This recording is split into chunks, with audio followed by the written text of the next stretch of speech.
তার মানে হচ্ছে আজকে 35তম দিন। তো এই 35তম দিনে এসে এই জনতা হাদি ভাইকে ভুলে নেয়, এই জনতাকে হাদি ভাইকে ভোলানো যাবে না।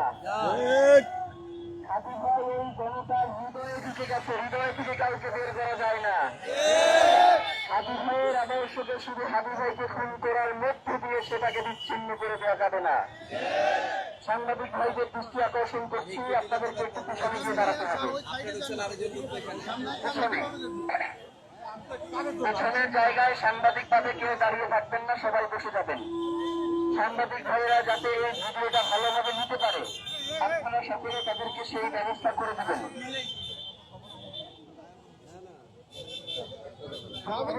একটু পেছনে যেতে হবে।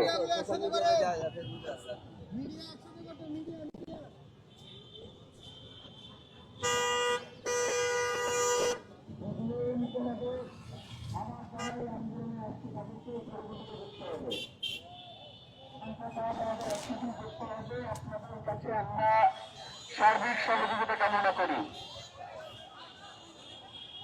এই তরুণ প্রজন্ম বাংলাদেশের আসন্ন জাতীয় সংসদ ত্রয়োদশ নির্বাচন, এই নির্বাচনের তরুণ ভোটারের সংখ্যা হচ্ছে 63%, মানে 63%।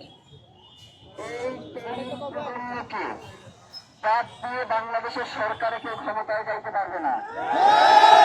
এই তরুণ প্রজন্মকে অবহেলা করে বাংলাদেশের আইন শৃঙ্খলা পরিস্থিতির কোন উন্নতি ঘটবে না।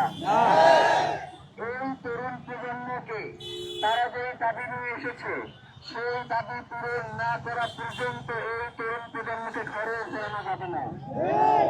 অনেকেই মনে করেছিল বাংলাদেশের স্বাধীনতা সার্বভৌমত্বের পক্ষে, ইনসাফের পক্ষে, সীমান্ত সুরক্ষার জন্য যদি শহীদ ওসমান হাদিকে মেরে ফেলা যায়, তাহলে হয়তো এই কণ্ঠস্বর বন্ধ করা যাবে।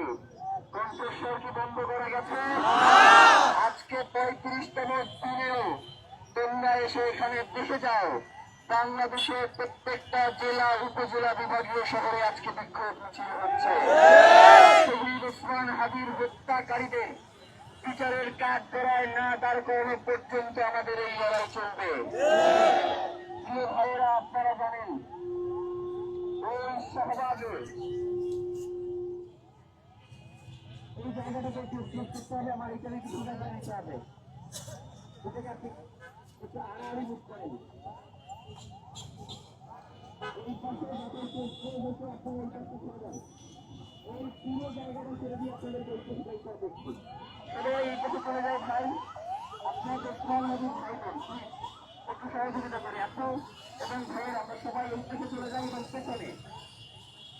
এবং পেছনে যাবো। একটু পেছনে যেতে হবে, ভলান্টিয়ারদেরকে একটু সহযোগিতা করতে হবে। ভলান্টিয়ারদের দৃষ্টি আকর্ষণ